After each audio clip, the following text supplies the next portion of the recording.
Do you want the nickel tour or do you want the full tour? Decide now at the Wild Dog Arcade.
So we just walked past was the office, right? So back over in the corner we have like sales, there's procurement, some production office people, tech support, Gary's office right down there. Back here behind this area is product development, so that's where the artists, the engineers, the game designers, and all of that stuff lives. Upstairs we've got like executives, accountants, and stuff like that. But we're gonna pass the coolest thing on the tour right now, the hot dog machine.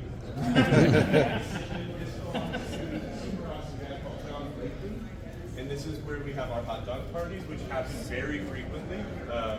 Big into the hot dog culture here at Sternpinball. So, but that's a joke. The actual oh, maybe we'll fill it up a little bit later. You guys are sticking around. We've got a lot of Vienna sausages. That's where things are, make sure that things are makeable on the line, right? There's a whole other group of engineers that are production engineers that figure out what is the order they're put together in and how do we make it repeatable, right? Remember, it's like, we make games, but Sternpinball is a manufacturing company. We have to make things, and that's the most important part of the job, right? Make things repeatable and consistent.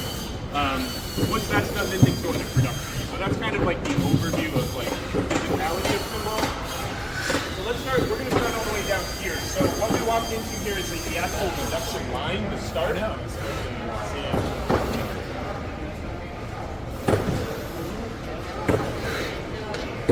And please ask any questions, interrupt me, talk over me to ask questions.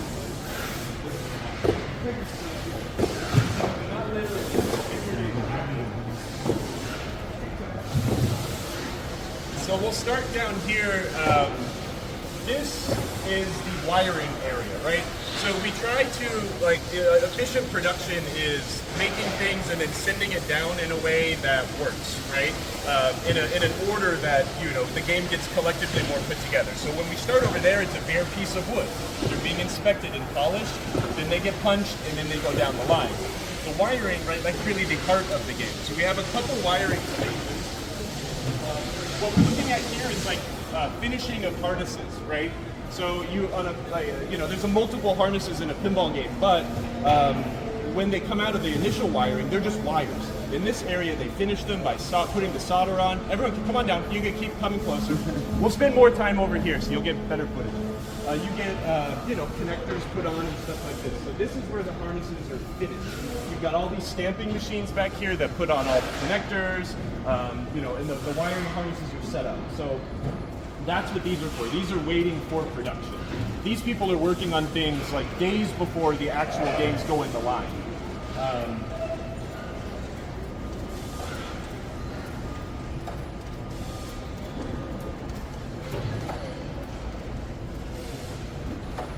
Over here, these people are on first break now, but this is the wiring area. So this is where we take our pegboards. Since no one's working, we can get a little bit closer. If you want to gather in this area, you can see, like, these are, we've got pegballs. Every single game we still have in production. These are like the maps on how to lay the wires. So they'll start with a piece of wire and then wrap them and terminate them where they need to go.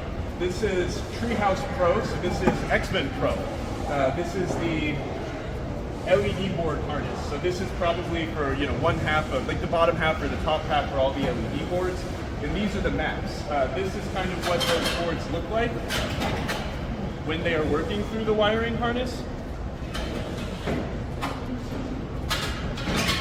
Once they're finished, there's a bunch of test rigs here behind you. All of these things are test rigs for all sorts of different harnesses in these shelving units here, right? And this is the kind of stuff that I find really fascinating, because this is stuff you can't just like go to the pinball wiring harness test store and buy something, right? All this stuff needs to be made. So again, it's part of the production engineering of making, being a manufacturing company. The harnesses are plugged into these units, and it's like a go, no go. Does orange, white go to orange, white? Yes, okay, that circuit's good. So that's like a way to make sure your wiring harnesses are correct, right? So there's a bunch of them, but come on down. Most of them are referred to by their code names. It's like funny when they're not. It's like, why is Black Knight not the code name? But I don't know, whatever.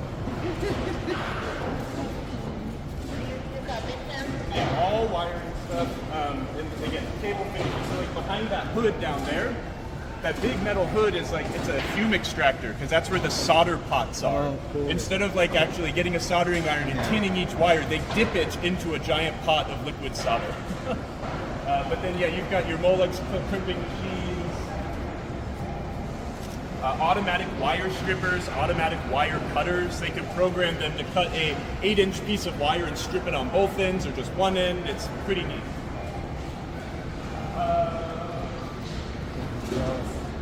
We're gonna head down this way because this part's kind of not super exciting, but this is our parts incoming. So this is where the incoming parts will come. They get sorted, and then there is our like inspection area, so they'll spot check parts to make sure that they match the print or the quality is up to standard. Past that, then they will go into the main parts warehouse. Let's head down towards that area. One amazing thing, this is actually an important point, so go ahead and keep on walking down, but most of our parts, like for our games, almost all of them are sourced in the US, and most of them are sourced within Illinois and Wisconsin. Most of our stuff does come from manufacturing here in Illinois and the Midwest. You know, not a lot of people think about it, but like back in the day, traditionally Chicago was a manufacturing powerhouse. It still is. There's a lot of manufacturing and forming done here, and we rely on it. That little sticker that says "Made in the USA" is definitely something we're proud of, because they're made here. Almost everything in the game is made here, right? Okay, the raw materials might come from somewhere else, but everything is formed and built in Chicago. This is the main parts warehouse. We're not going to go back there just in case it's busy, but that is where all of the manufacturing parts go. So there are tons of wire forms and ball guides and switches and all sorts of crap to be pulled out to get ready to start production. It's kind of like a treasure trove. There's a lot of old stuff in there sometimes that's funny to see. These are drill plates. These are kind of neat. This is how they start finishing the playfield, but these will be more pertinent when we get down there. Let's start by kind of going down, we'll go down the cabinet line first.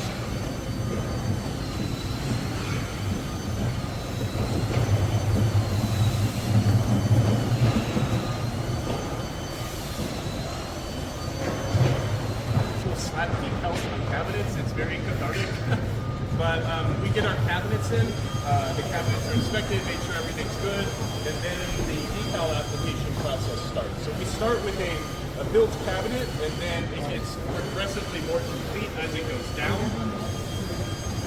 Yeah, it's all wet process side, and as it gets to the end of this line, it's complete. It has a head, it has a computer, it has wiring harnesses, it's ready for a playfield, and we'll see that as we walk down.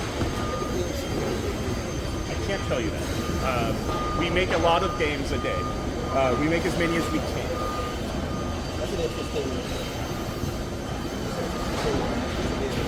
Private company. Right, so we'll see, right? Like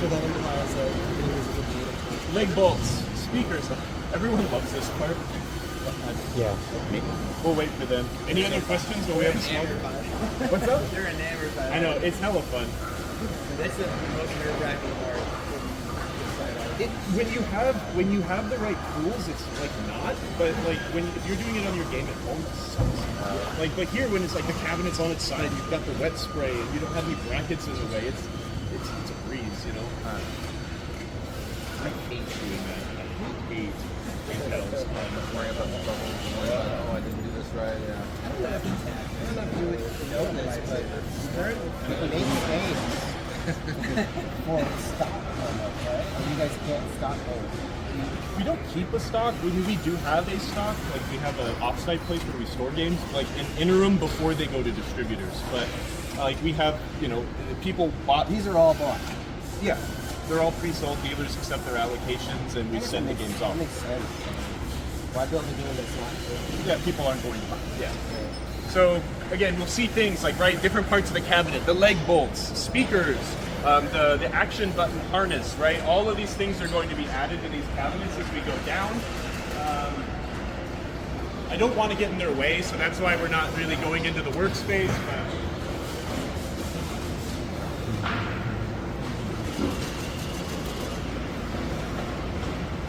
If you want to get a little bit close, we can sneak in like right here.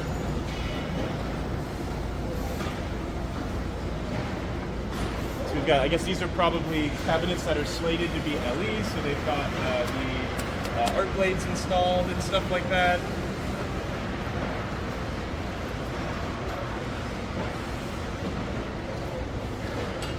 And then like you've got like head production and stuff here, so there'll be. And then like you've got like head production.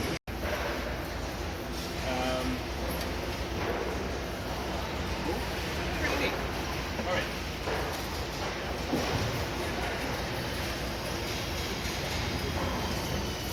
Your options with that? There's a line.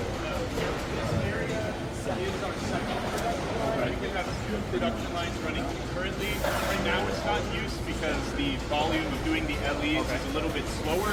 We're having to check and sign off on these LEs. So the second production line is here. Our primary production line is the one that's currently working.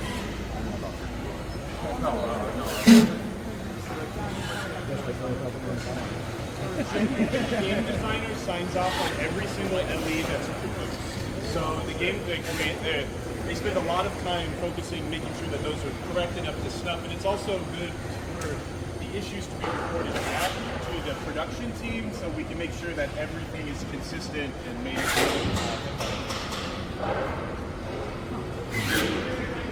Quick skip over of this. I want to kind of come down here, show the actual production line, then we'll explain. This is final packing though. This is where they put the games into boxes, stamp them, put all the foam in, stuff like that. We'll talk about this in a little bit more detail, but this is final inspection. Once we get down here, but let's head around this way, head down here.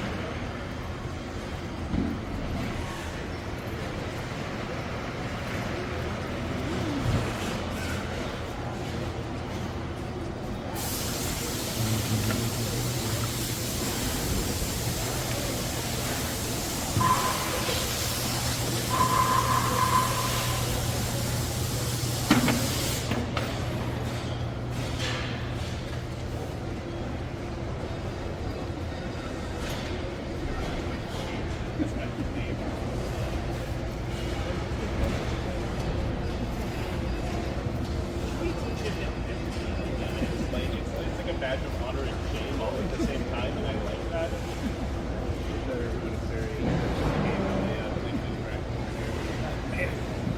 Your cabinet. So at this point, the games are like fully built. Then they go onto their the final bit of assembly, where they go on to the rotisseries, and that's when the back panels and the other laser assemblies are installed. The choreography of the premium is amazing, but we both shoot so cool. Makes sense. All right, let's keep moving on. We're going to be back down here in just a second. All right, sorry. No, it's all good. Blame my name. You gotta be happy. It's like, I mean, it still amazes me every time. This area is what we call like sub-assembly, right? So you've got production line over there, you've got a non-working production line right now, but sub-assembly is where things are taken from pieces, put together, and then handed off, right? So this is a sub-assembly, a back panel, right? You take the routed wood, you take the harness, the light sockets, the diverter, you put it together because now this is one piece that can be installed on the game. So everything that you can think of as an assembly is built here. Flippers, pop bumpers, slingshot assemblies, everything that can be grouped into one piece and put into a game. So we can see, well, plastic stacks, right? All this stuff is put together and handed off to the production line to install on the playfield. It's like the stuff we build is really granular, right? Like we don't buy flipper pieces put together. We buy all of those pieces and then they are put together on like these arbor presses you see all over the place. Looks like some plunger and links are being installed there. This is where the plastic sets get broken off on their big sheet and put into packages that are for one game. Right? There's a plastic sheet for extra. They're printed and they're laser cut.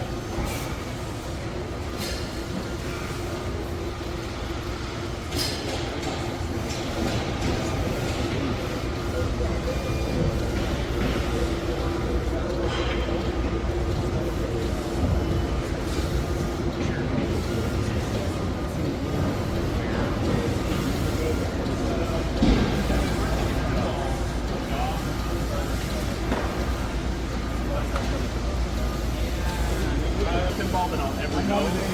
He's taught me everything. I worked at the Pacific Pinball Museum. I worked at Marco's Specialties for a little while, and now I work for... Nice. So again, more sub-assemblies, right?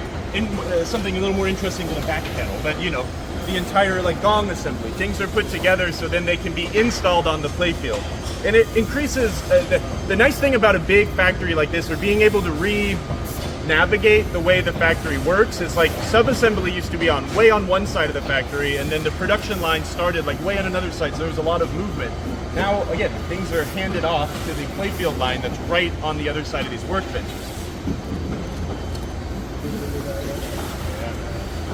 Get in there. Stay. Okay.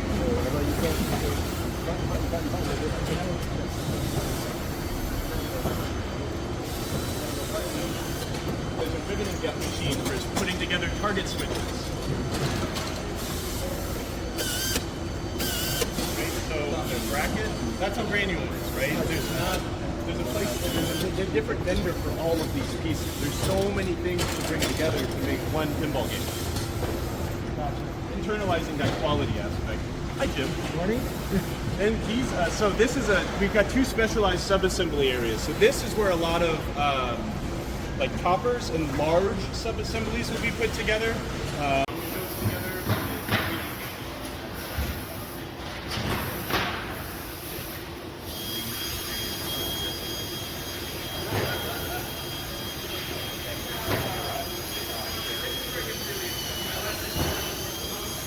And this is another specialized sub-assembly area where other big complicated assemblies like the Mechatronic Godzilla, the the Mechatronic Sentinel sets. So you've got other dedicated areas to build more complex sub-assemblies that are not just, you know, the flipper lines. A lot of these toppers and like more complicated assemblies are generally kept here as samples. Yeah, they shoot this stuff. Deception. Here we have, this is where it gets really exciting. I like this part of the tour the most. Everyone is very happy to see all the assemblies. It's fun. Yeah. So here is where the actual really cool stuff starts. So we get playfields from our facility that does playfields, which is just a couple blocks away. And you guys you do all your own printing and everything, right? I can't disclose that, Okay. but we do make and route our own playfields. We have a wood shop. We do have, so what they'll do though is they'll show up in a fashion like what can a CNC router do? They can do relatively large holes, but this is like what they'll show up like, right? they're inspected and make sure that everything is good right over there.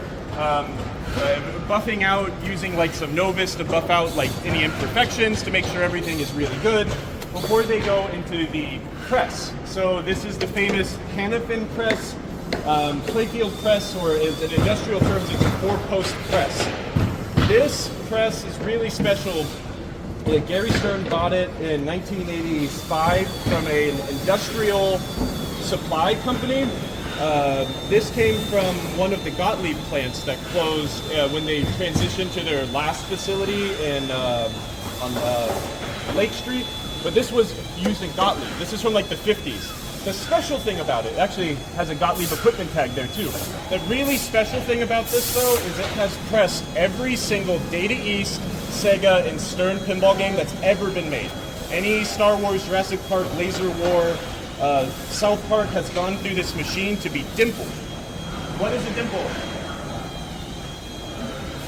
If you look at this machine, it lays on a bed of nails.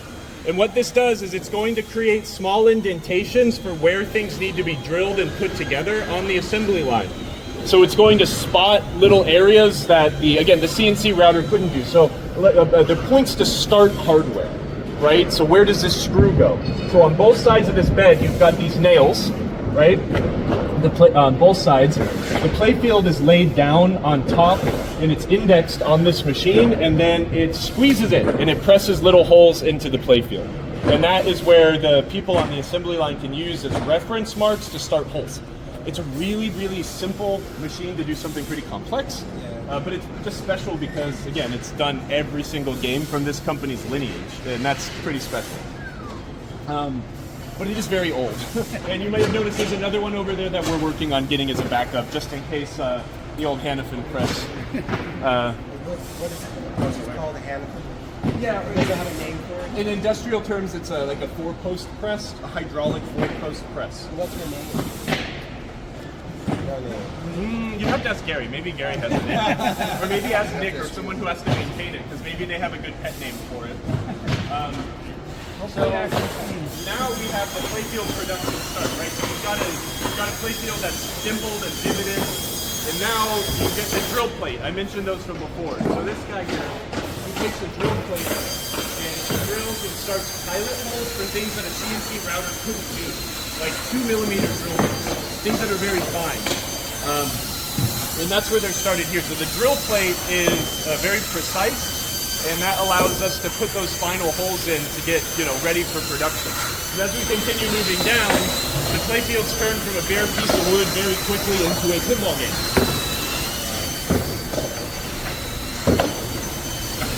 T-nuts and fin-shaped screws. Side rails start getting installed. Posts, ball guides start getting installed.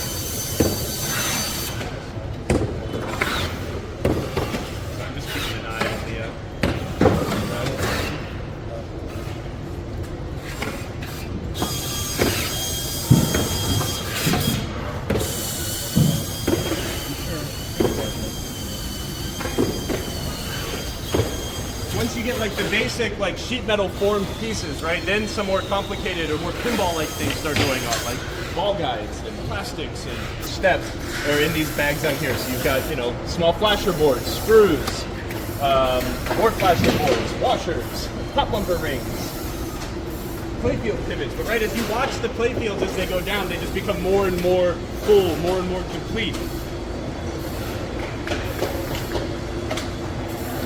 How many games are there? I can't tell you. A lot. Enough. But once we get down here, then they go onto their parts, and they go into the sound.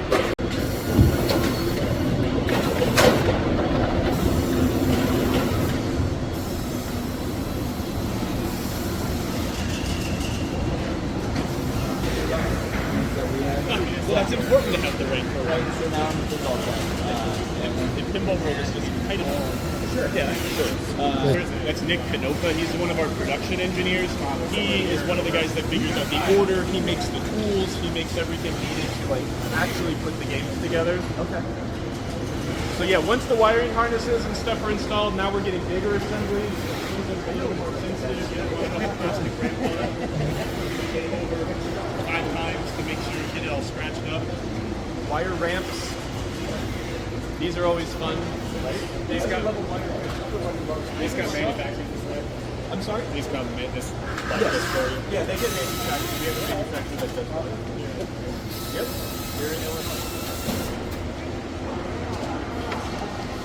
To a pinball game that's almost ready to drop into your cabinet.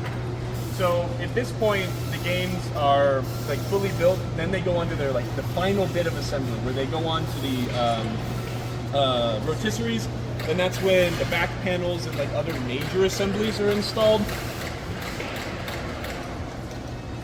So these are all LEs, most likely. I mean, because that's why we've got this backup here, is because Keith isn't signing off on them currently.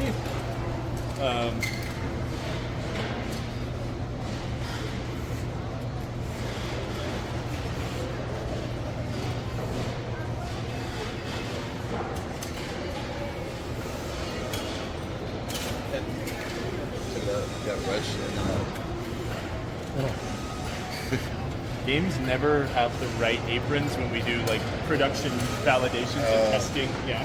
You grab whatever it is that's around. You know, our D&D has a Foo Fighters apron, I think, and my office is like, yeah, you know, whatever. Test it here.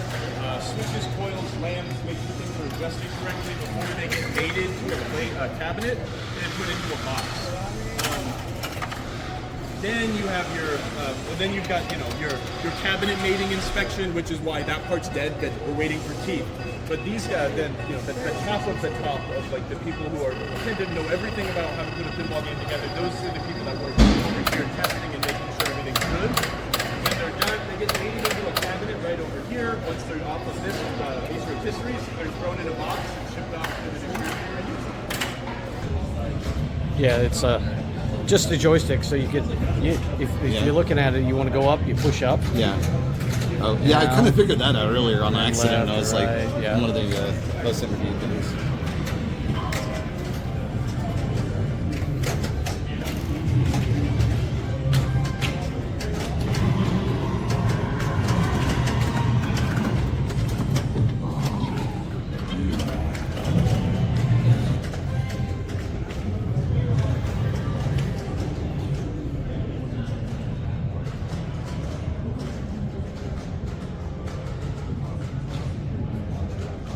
But yeah, here you can see their nice wall of Playfields lit up on the back, in the background. Yeah, so I want that in my office. right. Yeah. But games everywhere. I guess what they do on their breaks is they play pinball. But yeah, check out, I mean, all the artwork they've got up on the walls here, you know. Yeah, on the sides where the false ceiling is at. Yeah, it's a hose pan. But yeah, it's pretty cool.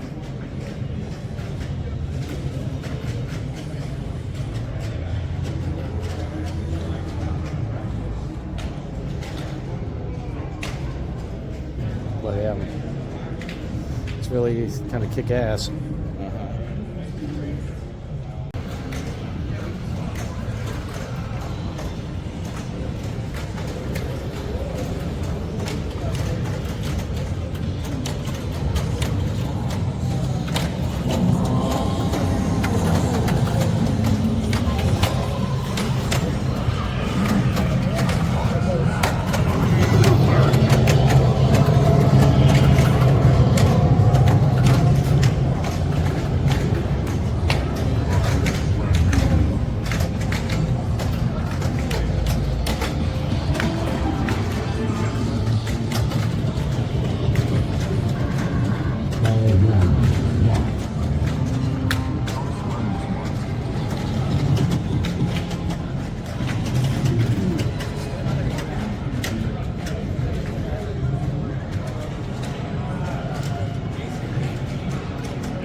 Maybe hear about stuff you can yeah. All day. I can't speak on that, but the people that are good at that, unless they show that they're anybody want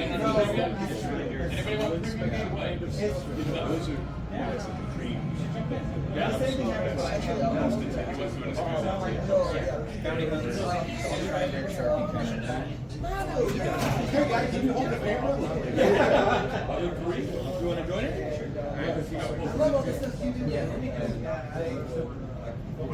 Make a cake. Is it Jane? Appear to be a line. You're ready to go live? Yeah, 20 minutes. Alright, I'm gonna go. They will be the ones that might have actually had this one there. It's the practical knowledge, practical skill set versus that's kind of where I see it. History, right? But like, it is with my experience. I know that's helpful with how having that. So there's it's an interesting mix of practical experience. Right? It's like, if you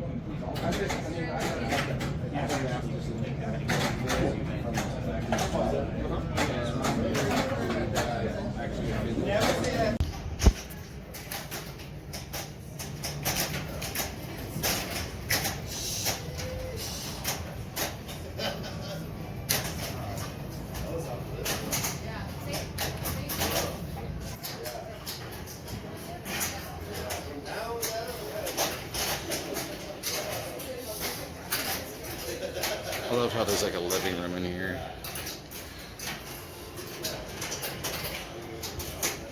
And then over